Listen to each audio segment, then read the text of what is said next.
Hello, everybody. Welcome back to TXAPA Live. I'm Chuck Fuller, and I'm here with Jim Warren in the studio here at TXAPA. Today, we're going to have a really interesting conversation with Ryan Brown with Ingevity about warm mix. I mean, we're talking about sustainability.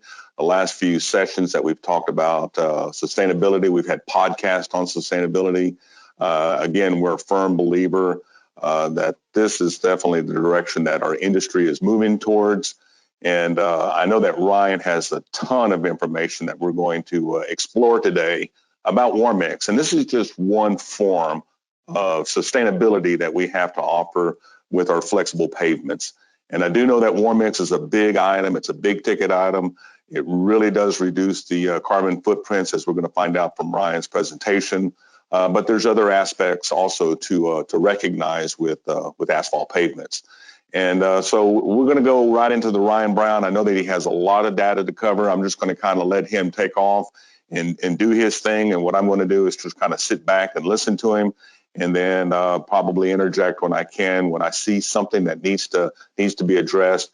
But again, Ryan, thanks a lot for being here. I know it's a very busy day and everything for you.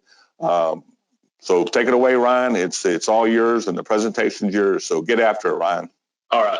Thank you, Chuck, Jim, for having me on. Looking forward to having the conversation today about green asphalt and more specifically some market-ready technologies such as warm mix. So first question that we want to talk about a little bit is, what is green asphalt? Well, asphalt can be green in a lot of ways, and in many aspects, asphalt's really leading many industries in being green.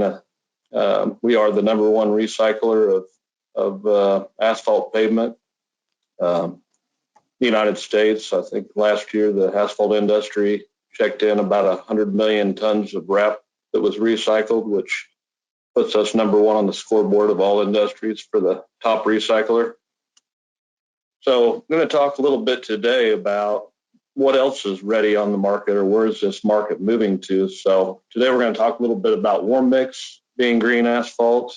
I want to back up just real quickly and talk about some industry trends. So if you look at, the NAPA reports they publish every year, kind of the trends in the industry with warm mix asphalt. You can see there's been a pretty steady trend since 2009. We're up to about 40% of all the mixed tons in the United States are being produced with some sort of warm mix additive.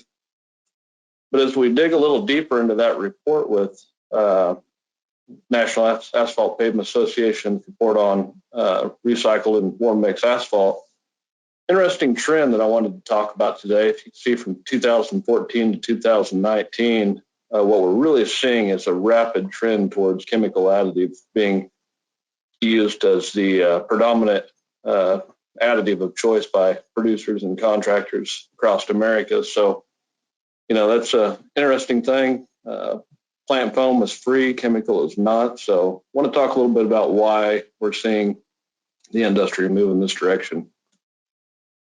So in general, if we talk about warm mix asphalt from a category, the driver and why we want to do this is to advance kind of an epidemiological, economic, and environmental, kind of the basis of sustainability, right? We're concerned about human health as a society. We want to make sure that whatever we're doing is economical. And then we also want to do everything we can to protect the environment. So whenever you look at chemical warm mix asphalt, it really has some benefits to offer. It's the lowest temperature, which helps drive some of these benefits, like reduction of employee exposure, not reducing the binder volatilization, plant emissions, oxidation, compaction. Many of these chemicals have anti-stripping capabilities, and ultimately looking towards longer lasting pavements. So today, kind of an overview of what we're going to talk about. We're going to talk about how warm mix asphalt is good for your people, your planet, your performance, your profitability, and your partners in quality. First of all, warm mix asphalt being good for your people. So, hats off to our workers. These are our people out in the front lines. Much of the country was kind of hunkered down and hiding from a pandemic last year. our essential workers were out there on the front line, just making the country move forward every day. So these are the people, and I'd like to thank TXAPA for allowing me to steal some pretty good pictures off of your Twitter feeds. So, but our people, have a pretty tough job. And Chuck, if you're just somebody that maybe doesn't have a lot of knowledge about the asphalt industry and just kind of thinking about this from an academic perspective, if you saw this picture, there's a few different things that we could see out there that might be creating some discomfort for our workers out there in the field. So you think about, what our people are up against every day. They, really hot conditions, both coming from above and below both. And then also, some fumes coming off of the pavement as well. So whenever we talk about going to warm mix, we have an opportunity to kind of change the dynamics of the work environment for our people out there. And obviously we can't do much about the atmosphere and how hot it is or how cold it is out that day, but we can certainly control a couple things by reducing the fumes and also reducing some of the pavement temperature underneath our workers as well. So if you go to OSHA's website, they say about 500,000 workers are exposed to asphalt fumes every year. Asphalt fumes aren't terribly worrisome in terms of health effects to humans, but OSHA does say, that exposure to these fumes can cause headaches, skin rash, fatigue, reduced appetite, throat and eye irritation, and cough. And so if we have an opportunity to reduce, something that might be causing our workers some fatigue or headaches, what we really have the opportunity to do is a couple things.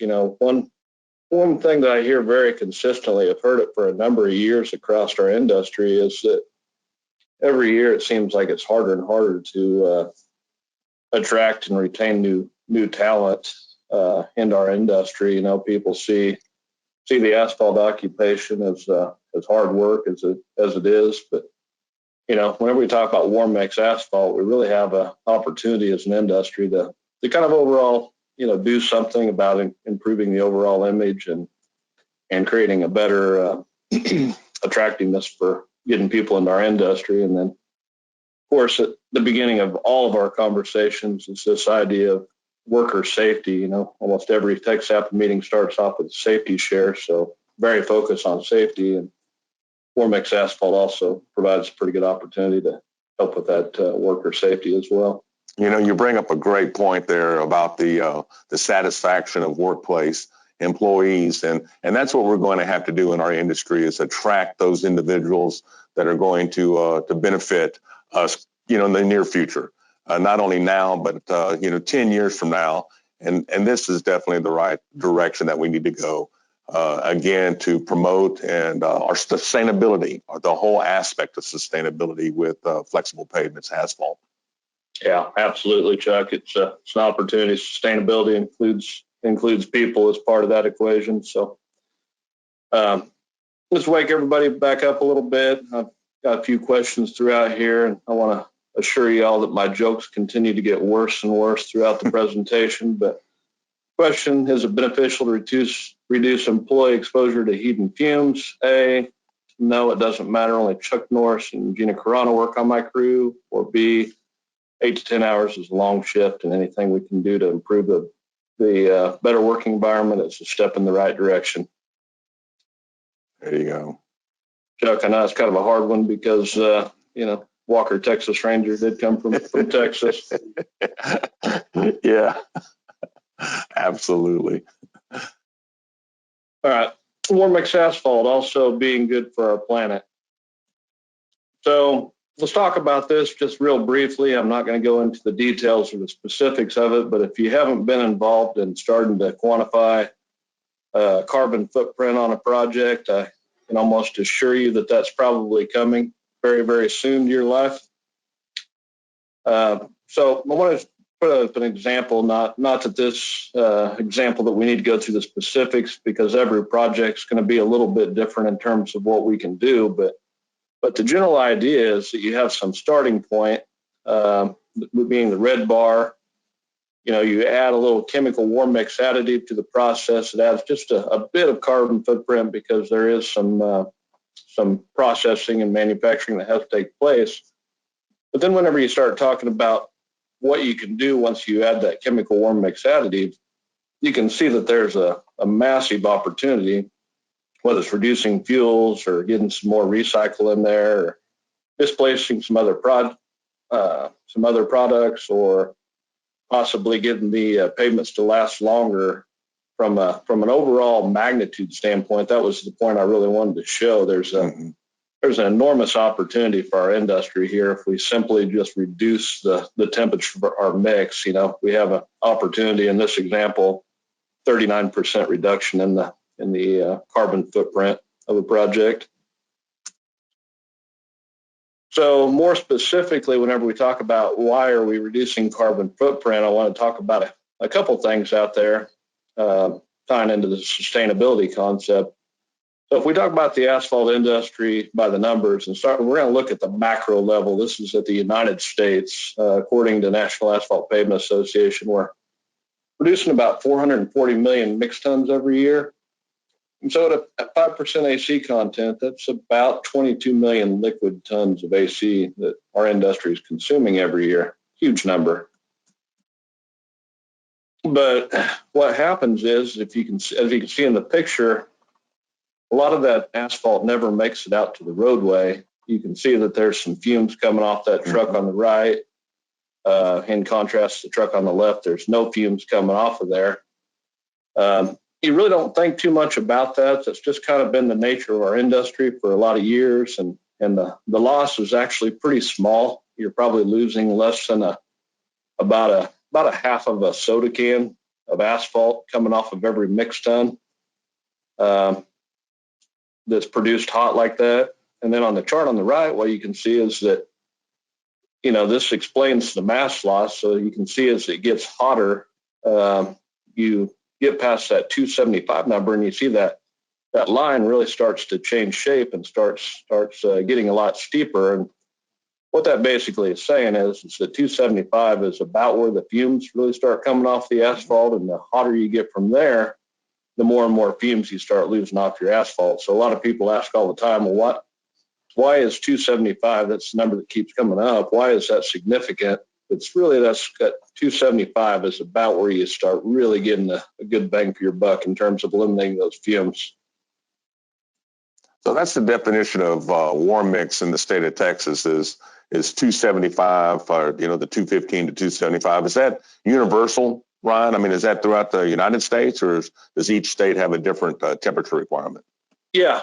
So warm mix was never really well defined, I guess, at the AASHTO or federal government level, but a lot of the states have individually started defining it on their own. And 275 is kind of that common number that keeps coming up in different state specifications out there. Okay.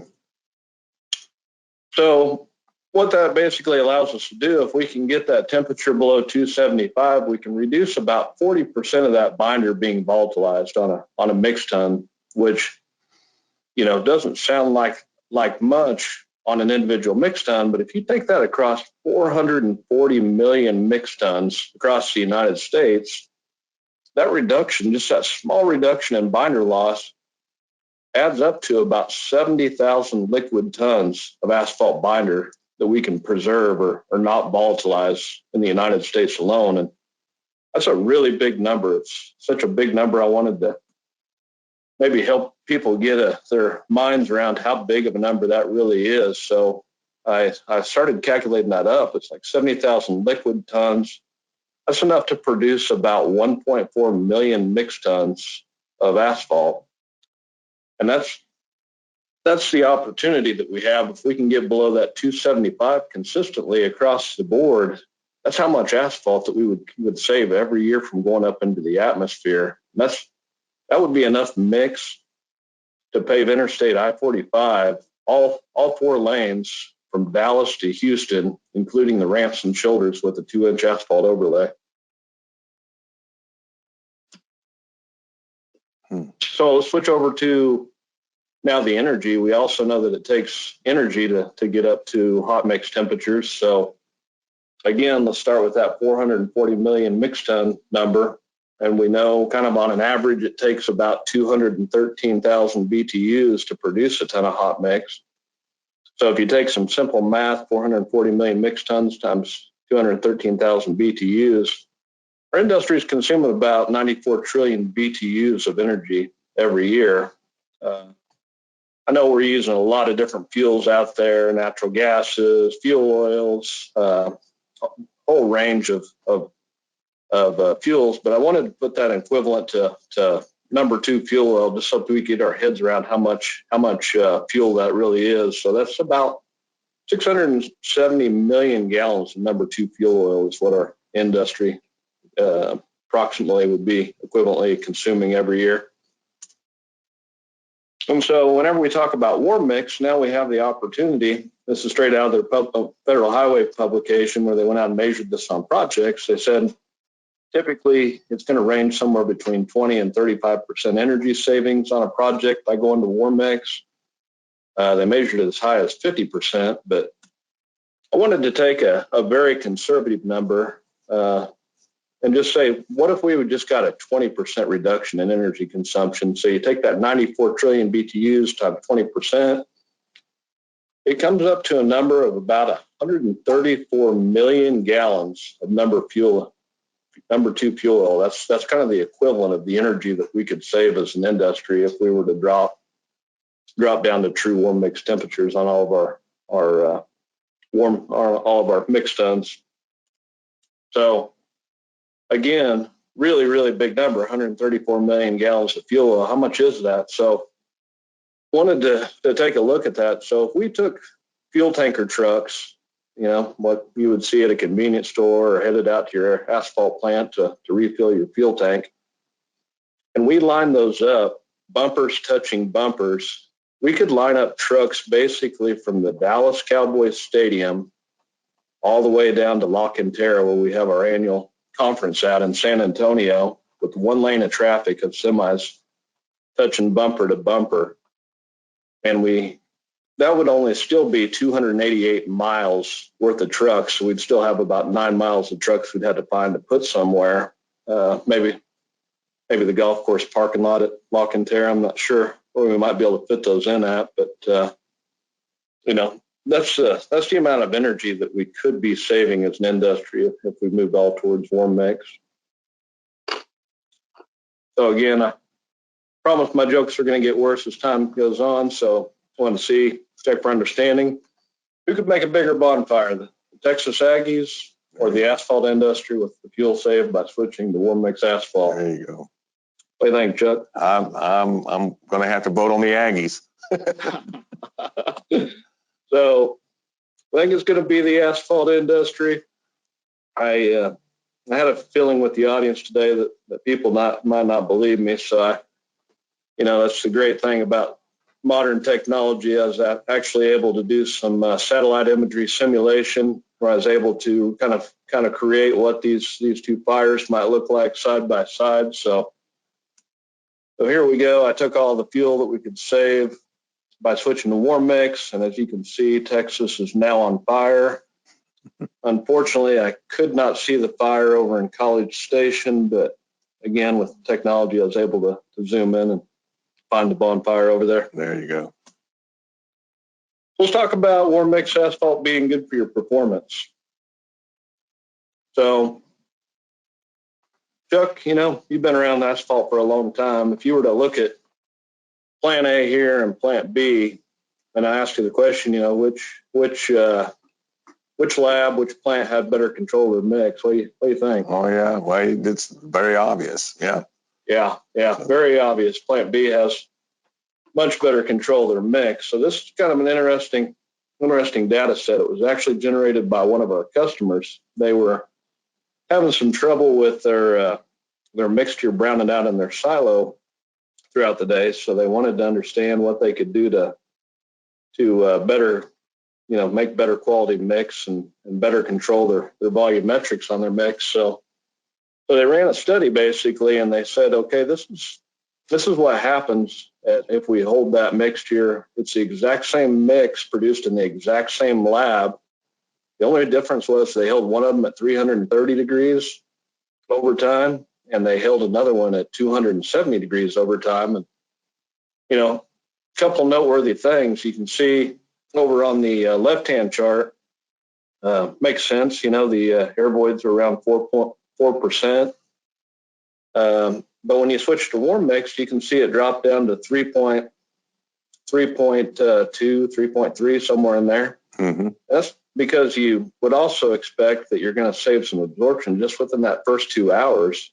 You're saving almost a percent of air voids and absorption just within that first 2 hours. So people say, why is that? That is huge. You think about, at what point over here are you going to start making structural changes to your mix? You might start adjusting your bin percentages, or trying to figure out how to close your WMA down on the mix. And really all you're doing is chasing asphalt absorption throughout the day.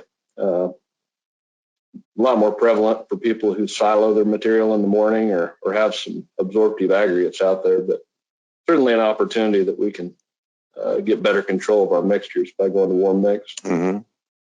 So just a visual of what happens here. These pictures taken out of the TTI study. You can see the core on the right doesn't have much asphalt absorption. The core on the left has a lot. Mm-hmm. You can kind of see, think about that as a time-lapse video. That's what happens throughout the day whenever your mixture sits in the silo for 2 hours, 3 hours, 4 hours. You can just see how that asphalt continues to absorb into that rock. And then what that does, people don't often think of GMM being as a dynamic number, a number that changes, but whenever you absorb asphalt into rocks, your GMM value is changing, and that's why your air void numbers follow behind that. Right. So another example. So let's look at setting a rolling pattern. This also is taken out of the TTI report, left being hot, right being warm.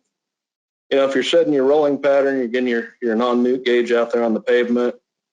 Depending on, your 1Bs don't have IR scanners. They're not goggles that are helping figure out where they need to put that newt gauge down at, but you can certainly see depending on where that newt gauge might land on the pavement, that's going to have a big change in how you might be getting your fill density on your cores cut out of the roadway as well. So whenever you run in warm mix asphalt, closer to thermal equilibrium with the atmosphere, and you're going to have a lot more consistency in terms of setting your rolling pattern, getting consistent densities behind the screed. And then here's one that I hear quite a bit. Industry thinks, it's kind of always been common knowledge that the hotter the better. I hear that a lot across the industry. Really, the idea is behind it, the hotter you get the mix, the easier it is to get density. Now, with chemical warm mix, again, this is right straight out of a TTI report where they measured the compaction effort. You can see even whenever you drop the temperature, you still have an opportunity to get better densities whenever you're using a chemical warm mix additive. So don't be scared to drop those temperatures whenever you're getting the chemical warm mix additives in the mix. Mm-hmm. All right, check for understanding. What's the best use for liquid AC? A, volatilized, who doesn't love the smell of fresh asphalt? B, absorbed, black rocks are very cool. Or C, maintained as effective AC to bind the mixture together. What do you think, Chuck? You gotta go with C on that one. Got to go with C. I had a hard one on that one. I actually love the smell of fresh asphalt, so I was thinking A, but yeah, you're right. C's the right answer. So let's talk about how warm mix asphalt is good for your profitability. So we've talked about volatilization, we've talked about absorption, we've talked about reduction in energy. Those all have real costs behind them. So, independently, maybe they're just a little bit here and a little bit there, but they really all do add up. So if you think about volatilization, you're probably losing somewhere in the neighborhood of about 10 to 15 cents a mixed ton, just simply going up into smoke, into the atmosphere. Absorption is a really big one. you can easily lose somewhere between 1/10 to 3/10 of AC that just simply gets sucked into the pores of your rock and is kind of ineffective asphalt at that point. And then depending on whether you're using natural gas or burner fuel, how much you're paying for your fuel, you're probably spending about 15 to 50 cents more per mix ton than you would have to if you're producing true warm mix asphalt. So you add all these up and you look at a low estimate, 70 cents per mix ton. High estimate, you might be up around $2 per mix ton. Kind of what I've seen going around from plant to plant over the last 10 years is that very few people are on that low side. Very few people are on that extreme high side. So, you average those two together. I think a good average across the industry is hot mix probably cost about $1.35 per mix ton. Whenever you start adding all these things together, and for that reason alone, you will not lose money switching to chemical warm mix. Chuck, I hear you talk about this a lot. So I wanted to talk about this as well, because I think not only does hot mix cost extra money that we can save by going warm mix, but there's also opportunity here with warm mix in terms of TxDOT really wants quality mixes, and they're willing to pay for quality mixes out in the field. So table 20, table 21, in place air voids or field density, and then also the lab molded density or the lab molded air voids. Want to talk a little bit about what that means at $70 per mix ton. So we added it all together. You saw the first slide, just in the AC and fuel, you're somewhere between 70 cents and $2. So right there is basically paying for your chemical warm mix. But now you have this opportunity to improve your variability in your lab molded density. We kind of showed you how that works with the GMM value. Again, I wanted to stay really conservative in these estimates. I'm only estimating a 0.1% improvement and a 0.2% improvement on the lab molded densities. And then on the in-place air voids, I tried to stay really consistent as well, or really conservative as well, at that 0.5% and 1%. So you start adding that in there. Now we're talking about somewhere between $1.54 and $3.72 per mix ton. Yeah. It's kind of that savings and opportunity. And then, of course, going across the state of Texas, there's a lot of districts that are requiring anti-strip. So if you can replace whatever you're using for an anti-strip, now you have an opportunity to save even a little more money. So, your total opportunity here is somewhere between $2 and almost $6 per mix ton. I'd really encourage contractors to take a look at that, producers to look at that, because there's certainly some competitive advantages to be had in that space. Chuck, I don't know if you want to talk anything about. There's no doubt that there's opportunities, for those savings. And again, everything that Ryan is talking about, he has a high side and a low side, but there's a lot of variables that go into this. The temperatures, your moisture in your rock, where you're laying, the humidity. There's a ton of variables. And I'm glad that you put a high side and a low side, because again, the variables really come into play. I have a spreadsheet that I can calculate CO2 reduction based on tons per hour, how many tons we're running, how many days we're running, what the temperatures are. So there's a lot of variabilities, but I like the fact that you have those high and those low, so that you can give us the overall picture that, warm mix is a good item to look at, not only on the sustainability, but also on the cost side. So absolutely, I really believe that there's a cost savings available to us there. Yeah. Thank you, Chuck. So again, this is a common thing that I hear. I really heard this a lot 10 years ago. People say, gosh, chemical warm mix is going to decrease my profitability because the additives, they cost money and they increase my raw material cost.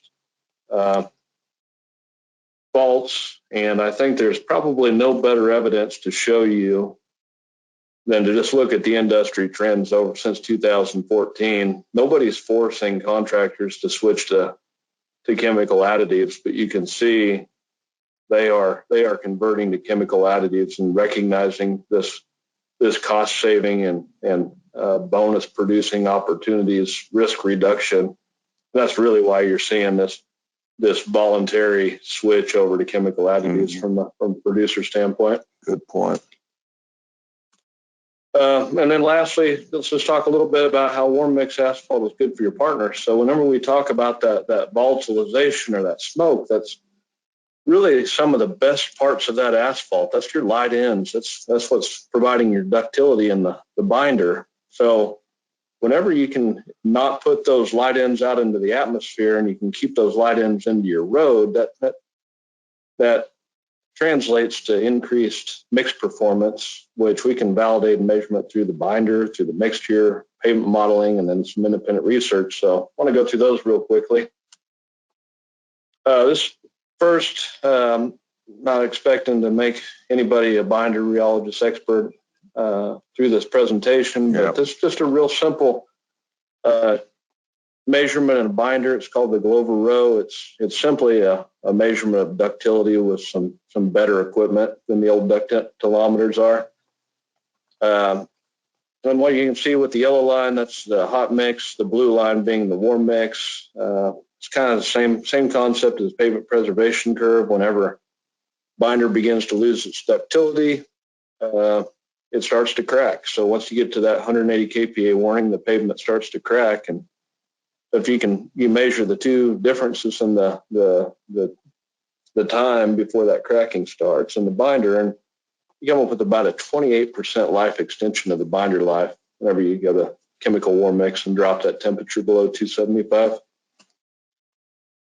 So whenever we first got that binder data set, everybody wanted to know what was going on. Okay, well, how does that translate to mix? Because not many people are testing binder, but a lot of people are very interested in overlay tests and ideal CTs and mixture cracking tests. So we took a mix that came from some research that they were doing down at UTEP. We brought a bunch of those materials up into our lab and had some replicate testing done. This was a study with over 20 replicates where we compared the blue being hot mix or warm mix. Blue was warm mix and the hot was red hot mix. And so we compared without changing anything else. What happens if we just drop the temperature down? What impact does that have on your ideal CT value? And on over 20 replicates, what you can see is about a 29% improvement in cracking performance whenever you go to chemical warm mix on the as measured by the ideal CT. Yep. And then so the next question we were starting to ask is, okay, well, what does that mean in terms of pavement life? Well, if you go to the AASHTO Pavement ME or the Mechanistic Empirical Pavement Design Guide software, they actually allow you to put some dynamic modulus data in there, and you can actually make predictions of how one pavement might perform in terms of life expectancy versus another. So we did some data mining, grabbed some published research papers from across the country where they had done trial projects of hot mix versus warm mix and collected the dynamic modulus data. And so we were able to model on these papers is what AASHTO Pavement ME software would say. And again, if you look at these four projects that we were able to find in published research, again, it's pointing to about a 26% life improvement is what the pavement modeling software would indicate. And then so lastly, I think what people really wanted to know is I got asked a lot, okay, you can measure this in the binder, you can measure this in the mix, you can model it through the Pavement ME software, but do you have any real life data that verifies this? So we went back to a couple reports, one being NCHRP Research Report 843. We're actually able to find 15 projects where they ran chemical warm mix against hot mix asphalt. And This was on 15 projects in 11 states. One of those projects was in Texas for this study. Mm-hmm. But they went out there and they measured the cracking on these roads after 6 years on the average. There were some of these 15 projects that they measured at 5 years, and there were a couple of them that they measured all the way out to 8 to 9 years old. But on the average of these 15 projects, they were about 6 years old.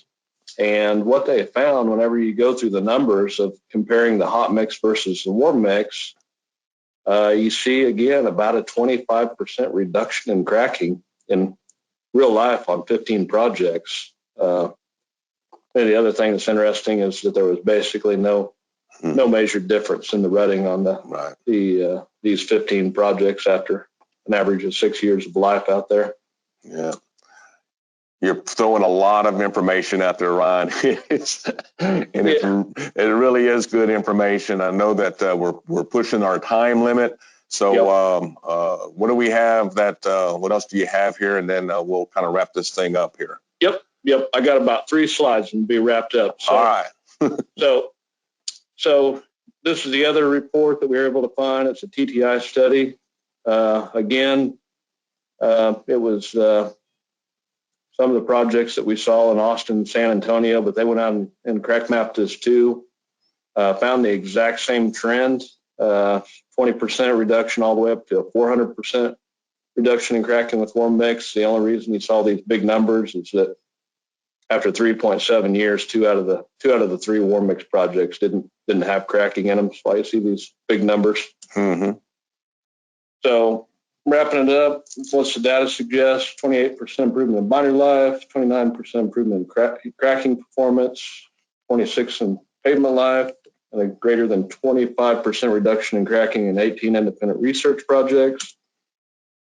All of the above. All of the above. So just real quick, Chuck, I'll finish it out here. Okay. But, every year TxDOT is buying about 21 million mixed tons of asphalt every year. So if you were to go through the math of that, if the asphalt industry could give a 10% life extension, 20% life extension, 30% life extension, that's how good this is for our partners in quality by switching to warm mix asphalt. So Jim Warren always leaves everybody with a challenge. Yeah, I'll do the same. I think with everything going on from the sustainability aspect and the profitability aspect of warm mix, and then the kind of this proven or validated field performance, just want to leave one challenge out there. It is the future of our industry. Will Texas hop in and lead this, or are we going to follow? So, Chuck, Jim, great presentation, Ryan. I know that we get limited on time on this on TXAPA Live, but anybody has any questions, Ryan's phone is always on. You can always contact us here, Jim Warren or Chuck Fuller here at TXAPA. We can get you in contact. Again, there's so much information about it.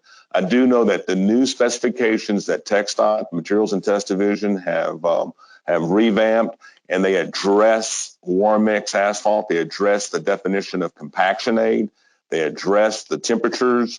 So absolutely, it's been recognized. I know that we have an increased use throughout the state, and we'll continue to do that. But I want everybody to realize that all the information that Ryan has, it is, again, he has a low side and a high side, and it's because there's so many variables involved. And warm mix asphalt, get me wrong, I mean, that's definitely our sustainability model that we're gonna follow for sure. And asphalt definitely has other sustainability aspects. You talked about the recycled, and we talked about the water quality that we can get using open graded friction course. We talked about the sound reductions that we can get out of our tom mixes. So there's a lot of information that's available out there for sustainability. I have a ton of information. I know that Emily and Jenna are working with me, and we'll have a little library for sustainability for anybody who wants to follow.